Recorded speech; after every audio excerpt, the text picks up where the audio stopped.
Bonjour à tous, j'espère que vous allez bien. Je suis le docteur Lydie et je vous propose aujourd'hui de parler de l'exercice médical d'un stagiaire associé aux urgences en France. Je vais vous parler des horaires de travail, du salaire, des pathologies rencontrées. Voilà, si ça vous intéresse, ne bougez surtout pas et à tout de suite.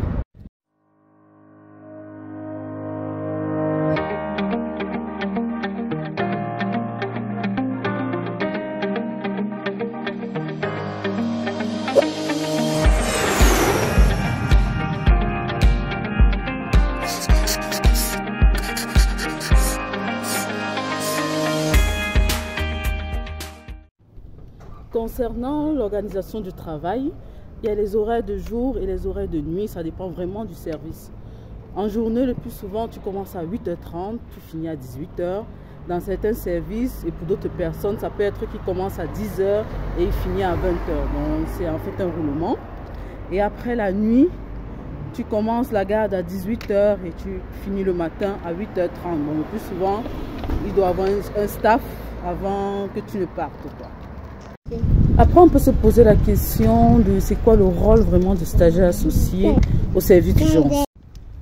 En fait, aux urgences, quand le malade arrive, il y a d'abord une répartition qui se fait en fonction du risque vital et vraiment le service est divisé. Il y a des box qui vont recevoir les patients qui ont un risque vital vraiment élevé. Donc toi, quand tu arrives, toi stagiaire associé, ben, tu vas voir le malade, tu vas l'interroger, tu vas faire l'examen clinique. Et tu peux prescrire directement des examens complémentaires.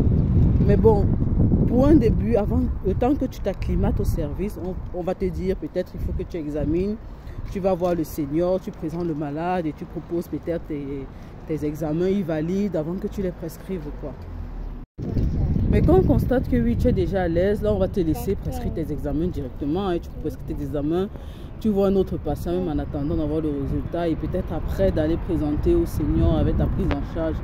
Donc ça dépend. Mais sachez déjà que les urgences demandent une autonomisation très rapide. Donc toi, stagiaire associé, vraiment, on s'attend qu'au bout de 2 mois quasi, tu peux prescrire tes trucs. Et au bout de 3 mois, tu puisses déjà prendre les gardes. Peut-être au début, tu ne vas pas prendre beaucoup de gardes, mais que tu puisses déjà commencer à prendre des gardes. Et après, c'est pas qu'il y a un nombre fixe de gardes par semaine, hein, ça dépend, il y a une programmation qui se fait en fonction des disponibilités de chaque médecin.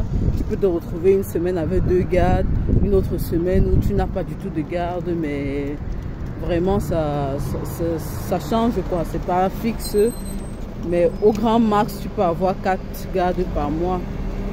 Je dis ça comme ça, c'est vrai que ça dépend des services, mais s'il n'y a pas vraiment, si c'est pas que tu te retrouves dans une situation où il y a vraiment manque de médecins, là, normalement, tu es dans les 4 gardes maximum par mois.